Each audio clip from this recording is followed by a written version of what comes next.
British government had already, or the Kenyan government had already decided Mr. Kenyatta was guilty, and it was just going through the form of a trial to convict him. The trial was held at Kapenguria, which is about 30 miles from Kitale. It's a little village, and it was held in a schoolroom. And we had to motor every day 30 miles and back again in the evening. We couldn't stay in the only hotel in Kitale, which was reserved for Europeans at the time.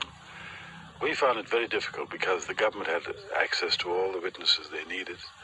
They actually had a camp in Kapenguria where the government witnesses were housed and coached. We had to get our witnesses from various parts of the country.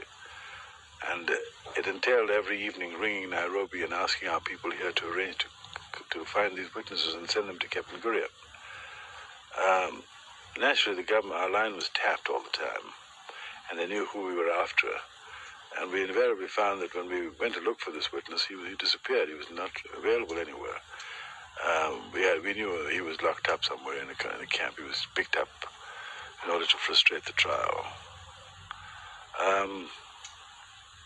The judge who was conducting this trial had retired, but he was brought in specially for this case.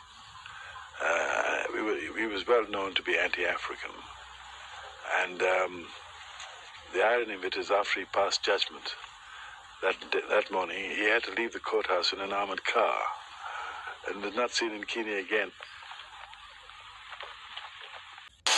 That we are very pleased indeed to be back home after nearly 1 month outside. Our journey to Soviet Union and China has been quite successful.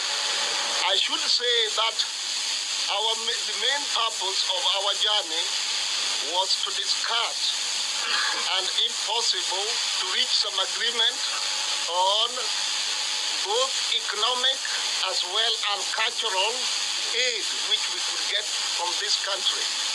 And this, I can say that the agreement which we had reached with both the Soviet government and Chinese government is quite good for a start.